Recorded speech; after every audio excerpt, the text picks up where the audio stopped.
We are Yam. We were founded to solve the two hardest challenges to cloud gaming, cost and speed. Our solution was to build a decentralized GPU network focused on eliminating latency and drastically reducing costs. This is what we've done. Yam has built the first game-focused decentralized network that allows AAA games to be playable on any screen through your web browser.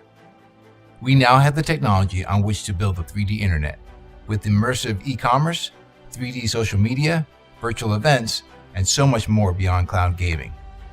Come find out more at www.yam.oo. We are Yam, the game-focused decentralized network empowering the world's creative future.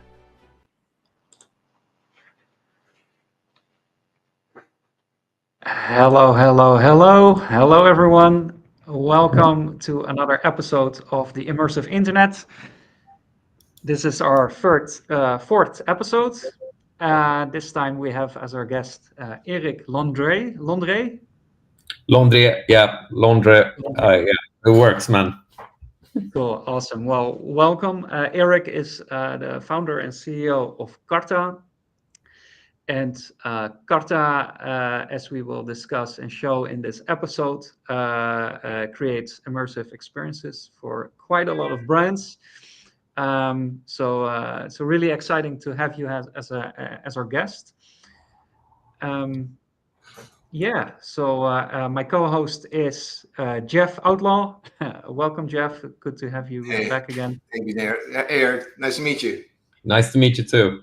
It's good to be here with all of you. Yeah. So Erik, would you like to introduce yourself and tell us a little bit more about what you do with Karta? Absolutely. Hi, everyone. As Daniel said, my name is Erik Londré. I'm the CEO and founder of Karta.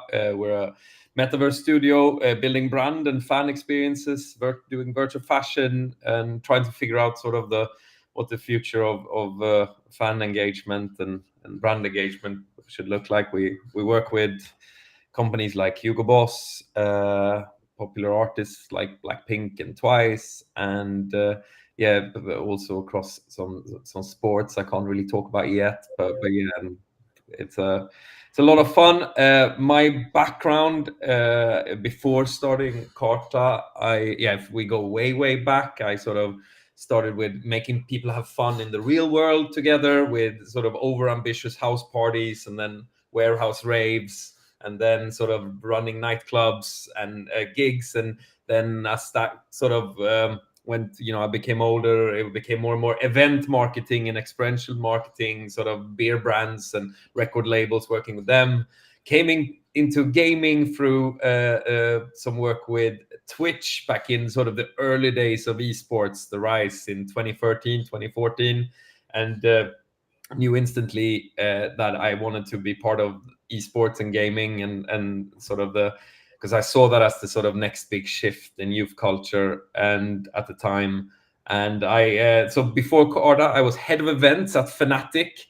I don't know if there's any esports fans, League of Legends, Counter-Strike heads out there, but if you know, you know. But they're a juggernaut in the esports world. And I was doing basically sort of experiential marketing, parties, pop-up shops, party and stuff like that for gamers in the real world until the pandemic. And then all of that stopped. And that's how I came to sort of find the idea of Karta. Basically doing what I've been doing in the real world all the time. So making people have fun, communicating brands through experiences, marketing to gamers. But now we could do it with limitless scale, right? Which is exciting. Yeah, exactly. Yeah. Oh, wow.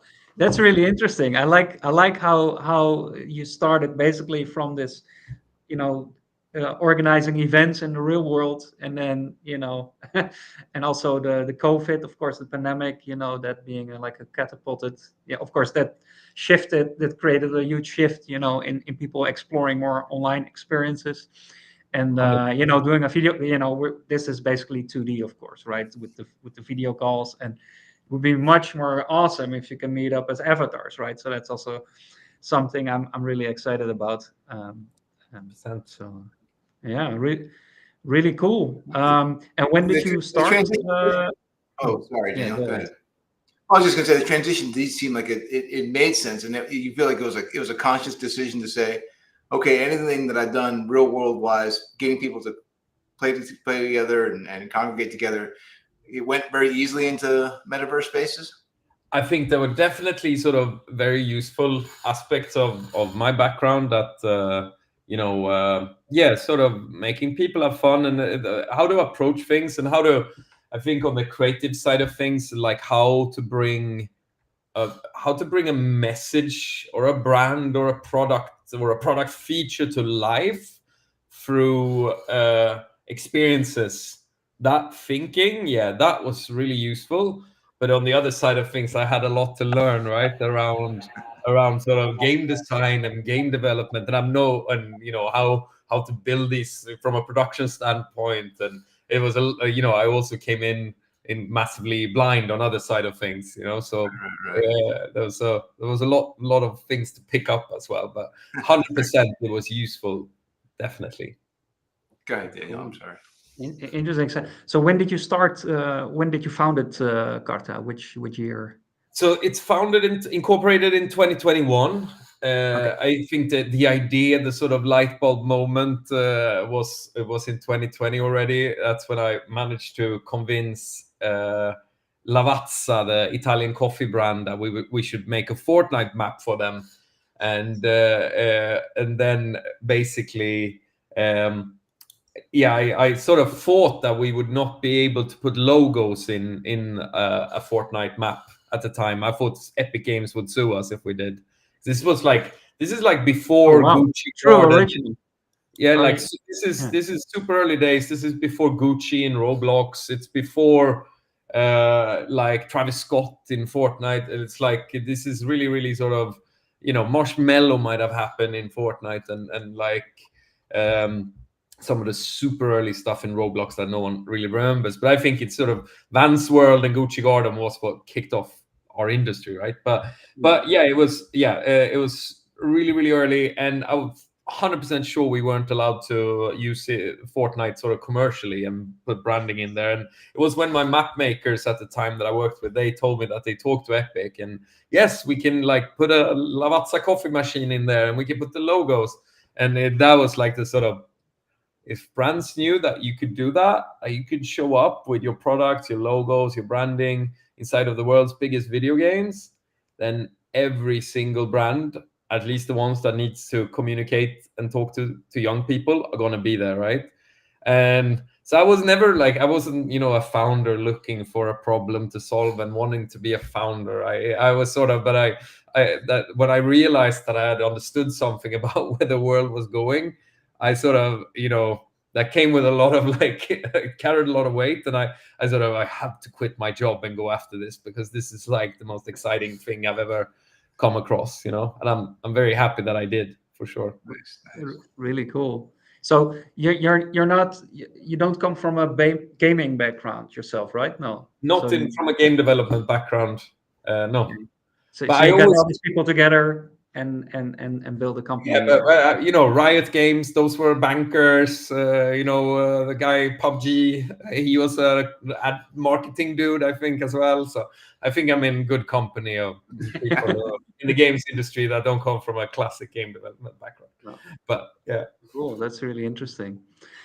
All right, so really cool. No questions from the audience yet. So we'll I'll also check if there's some questions from people watching. So if you watch right now, please feel free to share questions for Erik. You sent me a few of the use cases that you have made with Karta. They're quite a lot. Really cool to see you guys being so successful with brands. So we're going through 5 of them, and it's just interesting to explore. How did it started? What we haven't spoken about order. I'm interested in what order you're gonna do this in. Okay. Is it chronologically, or what are you? Yeah, I can say already. So we're beginning with Twice. So that's a K-pop group. So Twice on Roblox, then Beat Builder on Fortnite, and then Hugo Boss experience on Roblox. And then there's Sunsilk City, so that's like a shampooing brand, I believe. And then the last one is a Spotify wrapped Cool. That sounds Roblox. I think that's a Fortnite. It's So a Fortnite project. Yeah. So interesting. So it's going to be Roblox and Fortnite. So, but it's going to be, so basically this whole show is to see, what kinds of experiences, how to create these kinds of experiences, right? So what are brands looking for, or what does resonate with the audiences, mainly younger audiences? So, yeah. So it's not like promoting certain platforms, but just see what kinds of, experiences work, basically. Cool. So yeah, let's go. Let's dive into the first one. Awesome. So Yeah. this is Twice Square. Twice. We're doing music free, so I can just talk over this, right? Yeah. I can also maybe do it a little bit, but No, maybe then no it's music. too long. I don't think. No music. Just leave the music. I think we I'll can leave- skip on it. But yeah, Twice Square. This is for us, it was a extremely important project, maybe the most important we've had so far. I mean, they're all important, right? But it was a game changer for Karta, definitely. And for you who don't know, who's watching, Twice is sort of one of the biggest K-pop acts. They're not as sort of maybe mainstream famous as like a Blackpink or a BTS, but they are huge. And I'm proud to say that this is currently the most visited music artist sort of fan experience on the Roblox platform. I think it's getting close to 90 million visits or something like that. And Wow. yeah, basically, this one was, it was 2022 sort of Christmas time. We were talking to the record label, Republic Records in the US, the US label, and the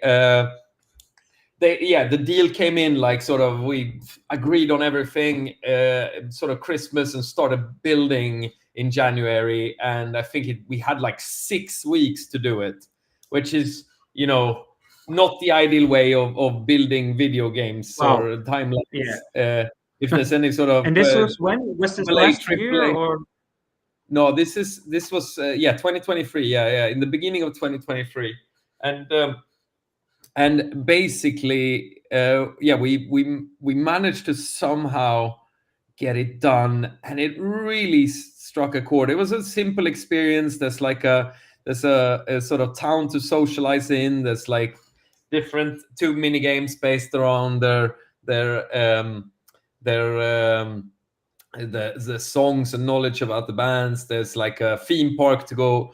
But I would say that the success is very much based on the social aspect of the game and how good it feels to hang out in this space. And it currently, I haven't checked. Maybe I should have done these things before, but I presume it sits around sort of 50 to 100K visits every day.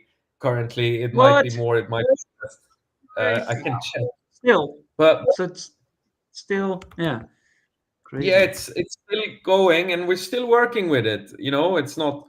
It sits between sort of 45,000 and 65,000 daily active users, and it also, like, I obviously can't speak about numbers, but it has sort of done really well from a commercial standpoint as well, and has been a massive success. I think one of the emotes was like one of the most it sold a lot.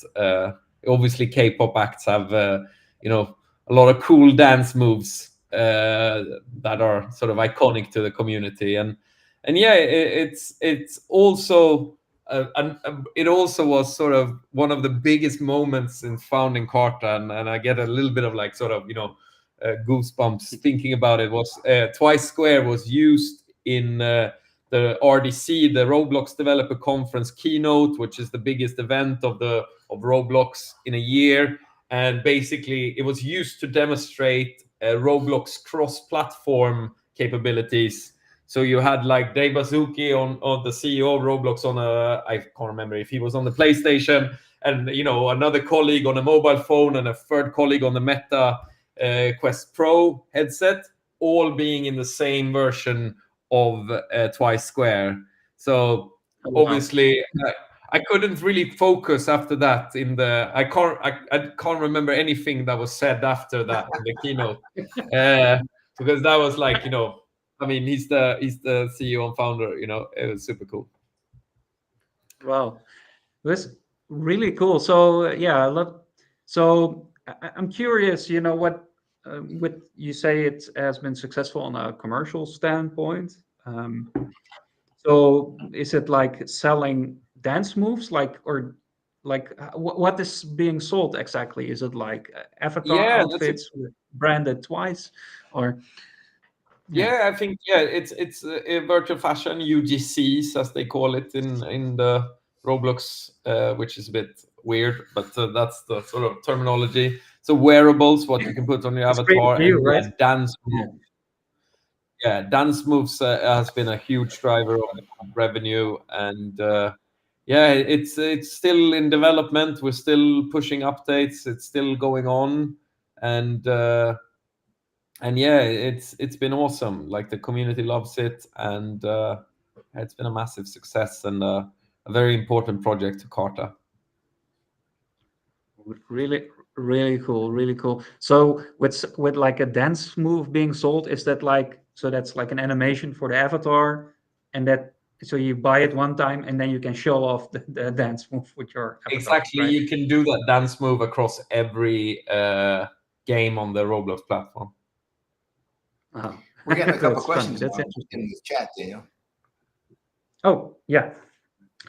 All right. So, okay, I have a question from Steven. So, Steven asks, what are some things you wish you knew before starting Karta, and what platform did you start building on? I think there's a lot of I think around hiring is like, people say that, you sort of think that titles don't matter. Titles matter a lot. Running a really sort of like that sort of practical, like, as you grow, you can't just expect people to sort of, you need proper organization. And I think I was a bit too loose in that sense in the beginning, and had a lot to learn there, right? What other stuff? Really? I think Yeah. But yeah, I think a lot around hiring and running proper processes, because which is also, like, I think it's hard in the beginning when you're limited resources, limited time, all of a sudden. So yeah, I think that was a big one. And then what platform did you start? Did you start with Fortnite? Did you start with Roblox? Where did you start? We started, I mean, it's like weird because I was more leaning towards Fortnite when we, because that's where I got the idea from. And then we ended up having our first project be Roblox, which we're going to talk about, which was Sunsilk City. And yeah, so maybe we can do Sunsilk City instead as the next one. Yeah, sure. Let me see. I have also another question. Maybe go first this question, and then Sure. and then we'll go to Sunsilk City. That's fine. So Jamie has a question. What challenges do you face in bridging real world brands with virtual gaming spaces? Well, like bridging them, I think so, the behavior don't really exist that much yet, and the technology, so it's a little bit of like figuring out what is the thing that will be relevant to the audience and what is possible to do. I don't think sort of I could see that. Like, some things lend themselves to it pretty easily. You talk about a sports drink, you make it a power up or a health boost, and Exactly. that's easy to do, right? But if you're talking about like a golf club brand or something like that, you have to have the functionality to use it as a melee weapon. If there's no melee in your game, it doesn't. Yeah, but that's bad symbolism, right? But I mean, right. Yeah. That's the other problem too. You misbrand it. But I mean, I think that's also like, the most exciting bit is like, there's like, you're always looking for a good idea on how to bridge it and how to bring it to life is like, oh, you have like some sort of Venn diagram of 3 circles where it's like, the audience, what they care about, what they like, what they would, make them laugh or make them go, hell, fuck, that's cool. And then you have the platform and what's possible, what's allowed, what can be done, and then you have the sort of brand of what the message is, what they want to communicate, what they want to stand for, how they want to look. And then you have like those 3 circles, and like somewhere there's an idea that hits that bullseye. And do you truly map it out that way? I mean, do you truly write on a whiteboard or a paper white? That's a hard way to do it, really. I'm doing it. I'm as a creative. I mean, I as a creative, because a lot of like the strategy and creative, I still do. I mean, I've right. great colleagues that does it as well. But yeah, I love that process. For me, that's the sort of fun, one of the most fun bits. But it can also be painful, and I think that's. I always tell that to, like, creative work. It's like, oh, you get to be creative. It's fun. No, it's not always fun. Sometimes it hurts, and you need to like, bang your head against the wall, and you need to. It's going to be wrong, because I think that's it. Like every idea is sort of wrong until you find an idea that's right. It's like it's pretty binary, Yeah. But if you launch an experience, it cannot be wrong when you launch it, right? I mean, or can it? Yeah, that's why you shouldn't do 6-week development cycles. It would be nice if you got to sort of test stuff out a little bit. But I mean, people get it wrong all the time, right? It's like, I mean, like, I don't know how the sort of AAA dudes do it. Like, I can't imagine spending like like 6-7 years building something and then pressing the big red launch button and just like go like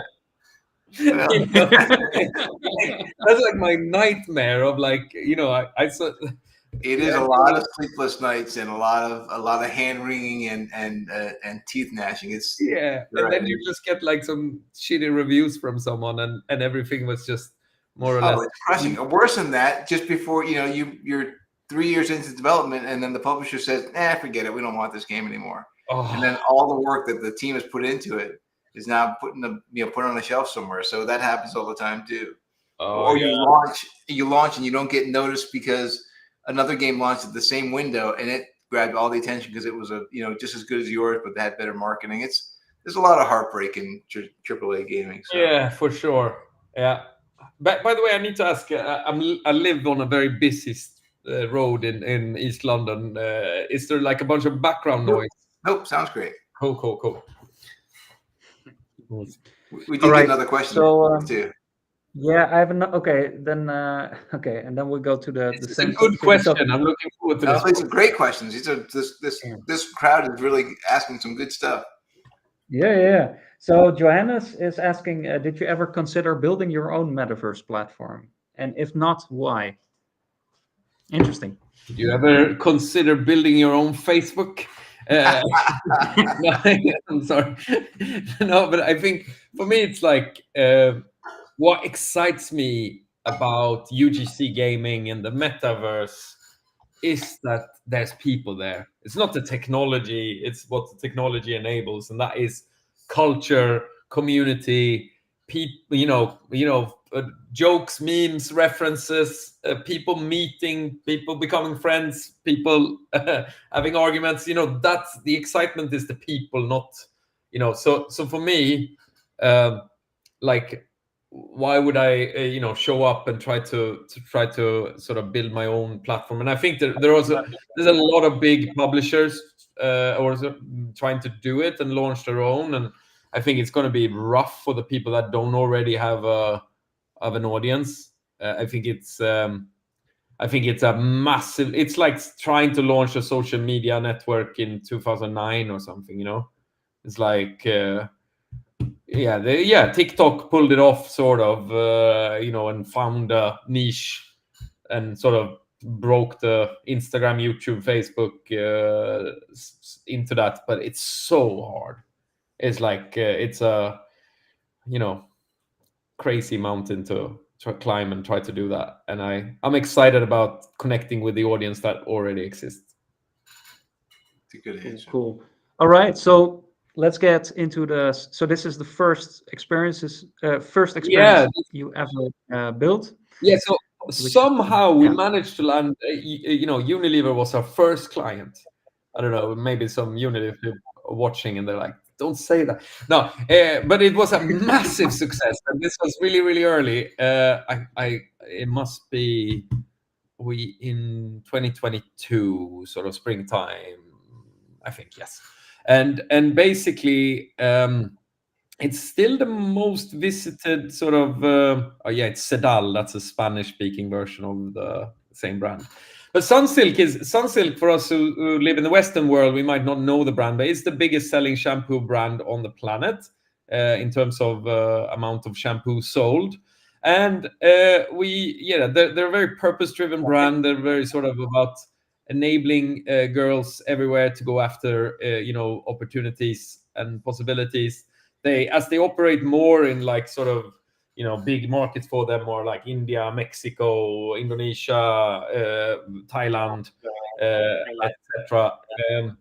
There's a little bit more of like a sort of empowering girls is maybe less of a mainstream message, a bit more edgy and yeah, we made a game that also became massively successful. It's sort of also, I think, was one of the ones that sort of created this template of branded Roblox games that have sort of become a little bit of a meme in the Roblox community. So a social hub with free mini games, which is that like a template or is that?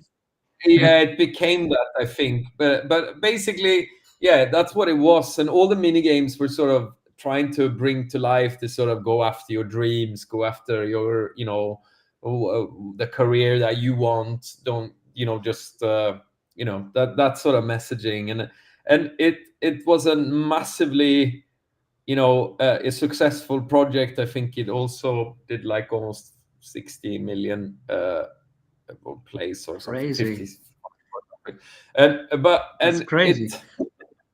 And I think everyone who we worked on it massively proud. I think it was like one of those where it was a huge passion project for everyone involved. And but at the same time there were also a lot of learnings and we did this with a third-party developer before we had our own studio. So this was, and then after this we just like, we want to build our own studio and we want things to be built by Karta. So we sort of started building around one of the dudes that we had worked with on this, and started building our own studio. So this is technically not the full-on Karta build, we were the sort of creative agency, but it definitely shaped our company and it helped us, get us on our way. And yeah, still very proud of it. It's a cool project. It's still, there's like some sort of critical mass you can reach on Roblox where there's still people there, even though no one has updated it for like 2 years or something. People are still playing. Wow. But people are still meeting up there. Yeah. So cool. Yeah, it's cool. Yeah, cool project. So basically you took the mission. Yeah, so you took the mission, the core values of the purpose, and then used that to create this paradise world, or yeah, exactly. Like you can see they were like flying, sort of, it's symbolism, it's gaming, which is always the if you're going to bring a message to life for gaming, it can't be too on the nose. It still has to be gaming. It still has to be fun, and that is always a challenge, right? So like we built this sort of hair customization tool as well that people really loved. And then they're flying to capture sort of symbols of like careers in STEM or science, stuff like this. So yeah. How involved were was the client in the design of the everyone was extremely involved, and that's I think is such a key thing to understand. But I think also a lot of sort of native game developers. It's like every single brand is completely different in how they operate, what they think is important, what they think success is, like, and so Sunsilk, they would be, it's sort of 4 o'clock lighting more Sunsilk and more on brand than 3 o'clock lighting. That's like the shades of the colors, like, and it's awesome to work with people like that are like super specific, but it also can be quite can be a lot of work as well, which is fun. And but yeah, they're very passionate about their brands and very serious people. We got another question from Steven. He wants to know, how long does it take to build a virtual experience from start to finish? 6 weeks. No, ideally not. Ideally, you have at least, I think a sort of okay amount of time is like 3 months, and a good amount of time is like 6 months. But I don't think you should spend a year before launching building a Roblox game. Then you're doing it wrong. It's like, compare. I think the key thing is to understand that, like, UGC gaming is to AAA, AA, what YouTube is to Netflix and Hollywood. It's about publishing more often. It's about being able to sort of take ideas and get them to an audience much, much quicker. Like, these are the things that, like, and you need to play to the strength of the medium.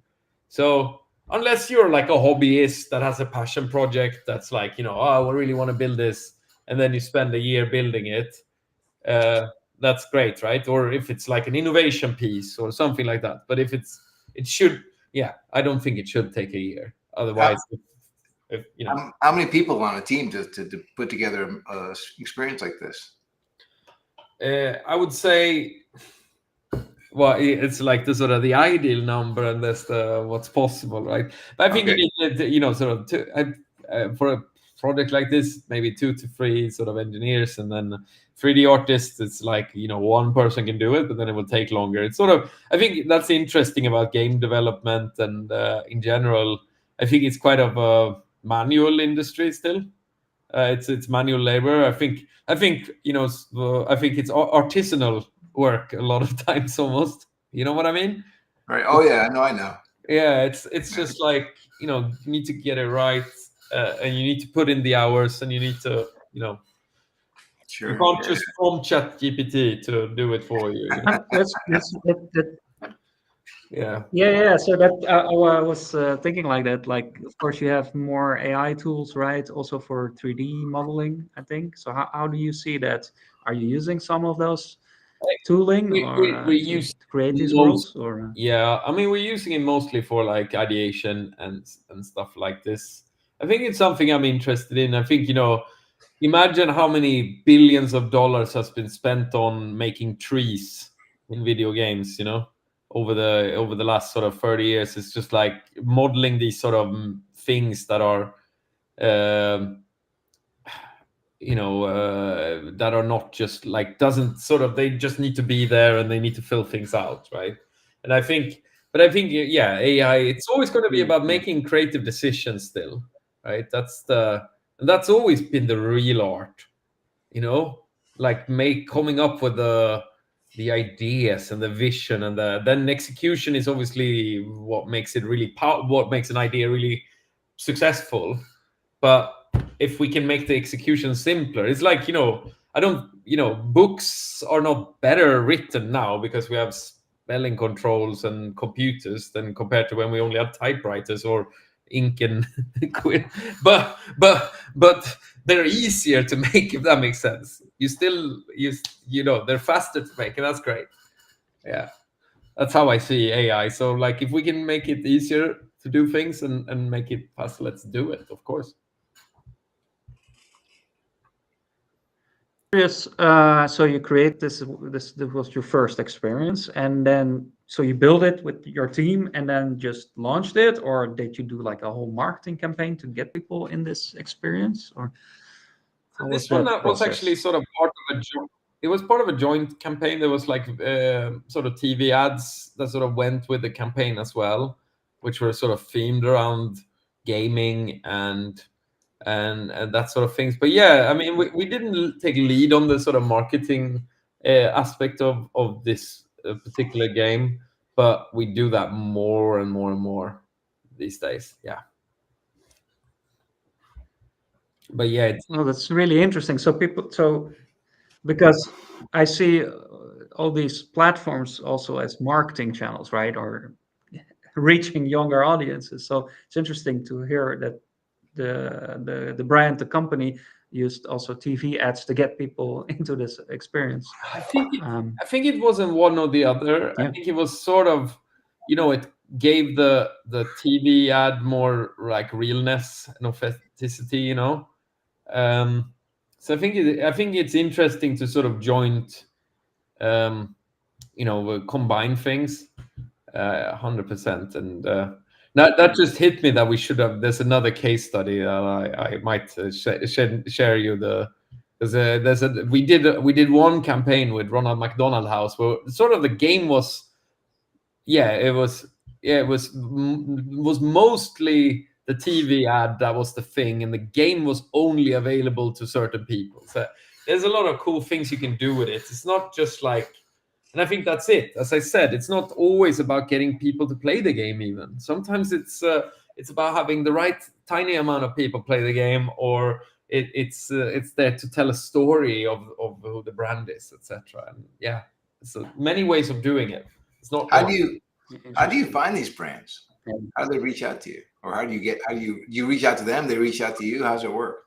Sometimes, I mean, sometimes we're a known name in sort of this space, and then we'll end up shortlisted on sort of they come with RFPs, so we have a lot of incoming, but we also have relationships with different agencies that work directly with the brands on a more generalist, and then we have a pretty decent network, that's right.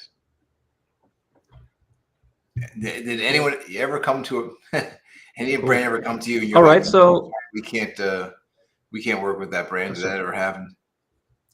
Sorry, if there's a brand that we had to say no to, sort of thing. Yeah. Oh, Or that you just couldn't even figure out, like, how we're going to make this brand work in a game. No, I know that wouldn't happen. I mean, it didn't. Give me an insurance company. I'll come up with something. There's always like an angle to figure out stuff. We are doing some financial literacy things, and I think it's going to be awesome. It's super fun, but it's also super challenging to try to do that sort of stuff, right? Oh, it's fun. I'll have to let my son know. He's very A lot big of cool on things you can do with my son is very interested in financial literacy. So you get that one up and going, let me know, because he'll want to play it. That's fun. Cool. It is. Should we move forward? all right. So let's do one on Fortnite. So this beat builder. This is one of our original IP and a sort of big passion project of ours. It started with, we had this we were on a call with one of the big major labels in the US, and we were gonna sort of build a game for one of their rappers, and they told us you can't make a rhythm game, and we were like, okay, we don't know why. It was because Fortnite Festival was going to be released, the big Epic Games led rhythm game built by the Harmonix, who made Guitar Hero and all these games, right? So we didn't know that, but it sort of started a thing in my head where I was like, what should a rhythm game in Fortnite be? And for me, it was like obvious. It should be using the build mechanic, because that's like the mechanic that makes Fortnite special. The ability to build a structure super fast with ramps, walls, putting things down really, really fast. And so I basically took that to my devs and was like, imagine Beat Saber, but instead of like hitting boxes, you put down builds to the beat of the music. and they were like, yes, that's let's do that, because that's, and with all our Fortnite natives, they were like, oh, that's a sick idea, because it's like, it's so brand new and so obvious at the same time. It's so easy to understand, and and it's sort of we launched the first one in March, I think it was, and it got Epic's picks. Last year, or Sorry. it was in Yeah, 2023 or no, it was this year, 24. this year? So we're skipping around. Yeah, I should make that Yeah, a yeah, bit more no clear. worries.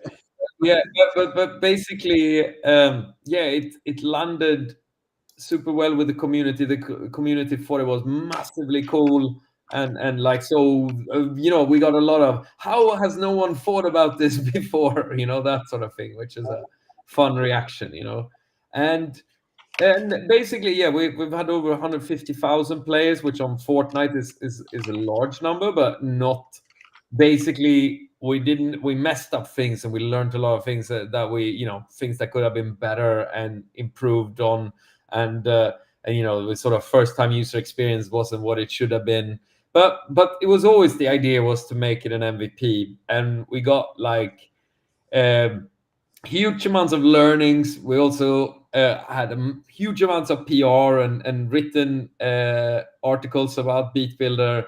We're in talks with some of the biggest DJs and producers in the world already for partnerships, and some a couple of brands got interested as well. And like, this is for us like, and yeah, we're already in production for Beat Builder 2, which will be a much more bigger game with hundreds of songs and not just like 5. And we're really excited about the idea of like a rhythm game that also makes you sort of arguably better at your main game, which I think is an interesting concept of like sort of rhythm training games. So it's something we're gonna continue to explore and continue to build upon. And I think it's very much Karta, this, because we're known for our work in music. We're known for pushing sort of innovation, but at the same time staying native, connecting with the culture.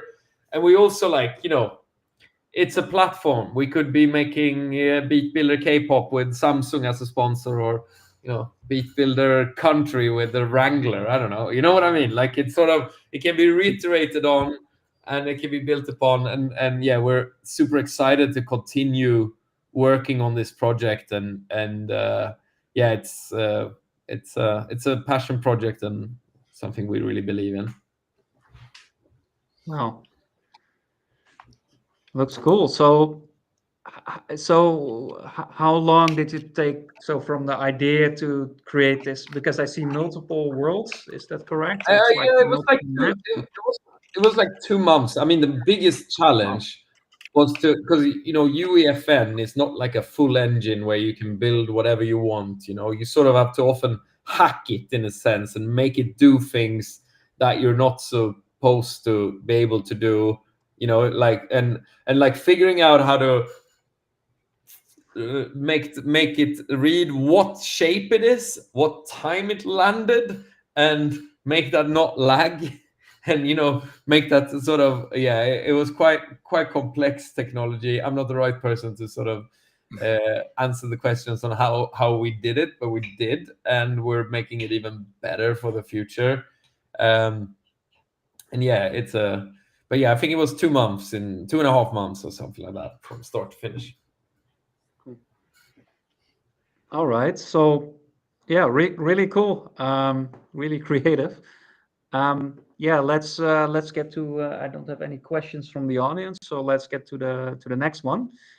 Let's do it. And this, so we have, yeah. So here is experience for Hugo. Boss, also a major. Yeah. Yeah. Yeah. How did this Hugo happen? Boss was interesting. Yeah, how the hell did this happen? I think it's also like, not like, basically Hugo Boss, that was a sort of open RFP process where we were pitching against some of the other big studios, and basically we sort of shaped our strategy and concepts around quite, around the challenge that they posed us, because they basically wanted to do it all. They said to us, we want to do this thing that's really, it needs to have. It was like the wish list was like this long, of like the things it needs to achieve across. It's gonna be like Hugo Blue, which was their new sort of denim brand. All the mood boards that they sent us was very sort of summery, very relaxed, very sort of like, the vibe was not like going to the club. The vibe was like hanging out with your best friends in town, feeling and looking good, like youthful. And then they were like, but we need to activate our Formula One partnership as well. And we're like, that's like the opposite vibe of like all your mood boards, like sort of high performance, super cool, fast cars, like so we basically realize that we can't, create a sort of Swiss Army knife that does it all, because it's like we can't. And did they come also with Sorry, did they come also with like, I want to have it on Roblox? Was that also a wish of them, or was it? They had 100%. Yeah, whatever platform you think. Yeah, there were never a question of different platforms. Like they had decided on the platform. And obviously, like, fashion is a big one. So we need to create a lot of fashion. We have sort of in-house virtual fashion designers. Yeah, we needed to sort of bring to life their new brand. And then, we needed to do sort of the Formula One stuff. And that's not in this video, but sort of for I think it was the Miami race. I see a car. Yeah, in the Miami race, we partnered with one of the big Formula One games as well, and did an activation there. There was also like a sort of, you could design your own Formula One car experience built, and it also has its own sort of fashion game. So it's basically an ecosystem approach, instead of like trying to have one singular experience that it is all about. We tried to like build to start with like sort of free experiences. The third one is not out yet, but yeah, it's a that targets different audiences, and it's an interesting way to go about it. And I think that's also how you always have to work with clients. You can't just like push them into one single solution. They're all different, and they all need different thinking and approaches. Interesting. So I also see like jumping around. So that's like the obby, right? So that's like a really popular kind of game. There's an obby there. There's an obby in there, but that changes with different activations. But yeah, there's basically sort of a social, its own space. This is Planet Hugo. We built this crazy planet technology where you can walk around on a spherical planet, and then there's a shop in there, and then there's basically ways to travel to the other connected experiences instead. So it's a bit of a smaller sort of central experience, and then there's a central reward system. So basically, what you do across multiple other experiences matters in how you can claim rewards as well. And what are these rewards? It's like outfits, Hugo Boss outfits for your wearables. Exactly. And that is like the main driver of traffic, or has been previously, sort of giveaways. Yeah, getting people in. That's also something that Exclusible said on our previous episode. So if you also make a thumbnail, put on it like free, that's like a way to get people in. Yeah, it has historically been like the biggest driver. I think Roblox wants to move it more towards immersive ads instead. But yeah. Interesting. Okay, so let's go to the last one, and this is also on Fortnite. So this is on Fortnite. This was our first project with a major client. So I don't know if you did your Spotify Wrapped, but basically, I don't know if you remember, but you got sort of a personality attached to who you are as a listener.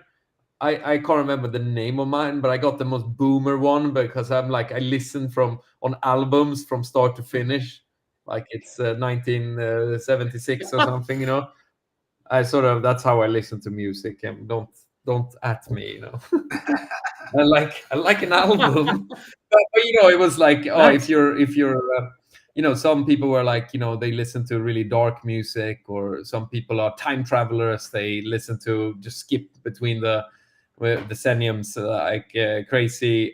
Some people just let the algorithm do the work. Other people just go for light, bright music. And basically, we took all of those characters that were new for the Spotify Wrapped campaign, which is, you could almost argue that it's the biggest campaign on the planet that happens every year. That's sort of, it's a huge moment for Spotify. And we took all of those and created games based around them. So when you see him sliding there in this sort of computer tech world, that's like you're letting the algorithm take the charge. In another one, you're sort of need to stay in the darkness to stay alive. In a third one, you're driving a motorcycle that and like the sort of visuals are shifting from different times in history, type aesthetics, etc. So that was like the concept of that, and yeah, it's really sort of, the sort of making brands playable. It's it's a fun challenge, and it's exciting, and yeah, it's a big part of what we do. Really cool. So Awesome. yeah, so this is maybe less like a social experience, or if I see this, it's more like a game, or is it also something you can do with friends? No, we did this in like 4 weeks or something stupid like that. And Whoa. like basically to make less things break, having it as single player was part of the strategy, right? So I think we would have definitely loved to make it not single player, but it was just how much time we had that time around. But yeah. Cool. So what was the objective from Spotify? Because I also use Spotify, right? And then you get like a notification at the end of the year. Oh, this is your personality. So is it like to get more Fortnite gamers or younger audiences to use Spotify? I think they wanted, is it like a mark? I think it was marketing and getting people to talk about the creatures they call about that specific aspect of Wrapped. Like what was your listening persona? So they were also like influencers playing this and like sort of discussing their Spotify Wrapped with their audience. So it's more like a culture thing, right? Or to get people talking about this phenomenon. And it was always campaign based, it was always about like showing up for a few weeks and then disappearing. And that's the thing, also like, how the different, sometimes projects are not at all focused on longevity, right? And others times they are. So you can't currently play this map. It's taken down. But did you build this in 4 weeks? It sounds so stressful, man. It like these worlds look really expensive. It is really stressful, yes. But I think it has its benefits as well to be able to sort of publish fast and not spend too much time. But yeah.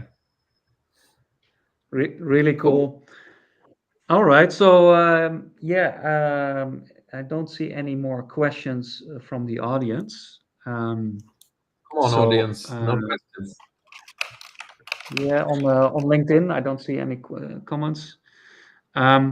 So is there something we haven't covered that you want to cover during this LinkedIn Live? I've had fun. It's been fun speaking about these things. It's like things I care about a lot. So yeah, I thank you for having me, I guess. Yeah, it's really interesting. So what I see is a lot of, I don't know, I see a lot of passion when you talk about it.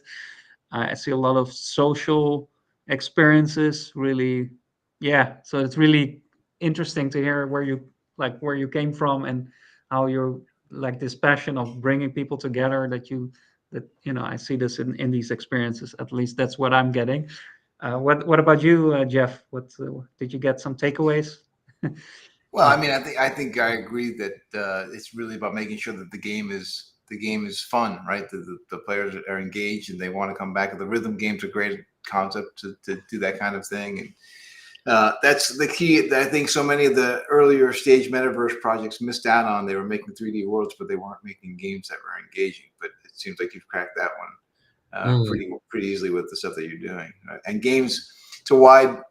What's a game to some people? Like, is changing my hair and changing the color of my hair a game? Well, to some audiences, it is, right? It's a fun experience that they feel like they're getting rewarded for. Yeah, exactly. I think that's it, and I think that is a really interesting challenge with the UGC gaming world, where I think as a if you're a traditional game designer, you sort of like those sort of less purposeful, less loop-driven experiences are hard to sometimes understand.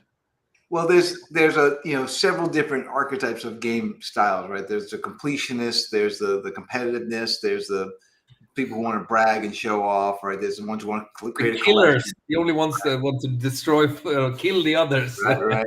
Yeah. So you have to kind of know which audience are you aiming for, and sometimes you can rope together the 2 or 3 of those game types, but you have to know which ones you're going for, and then cater your experience to that type of player.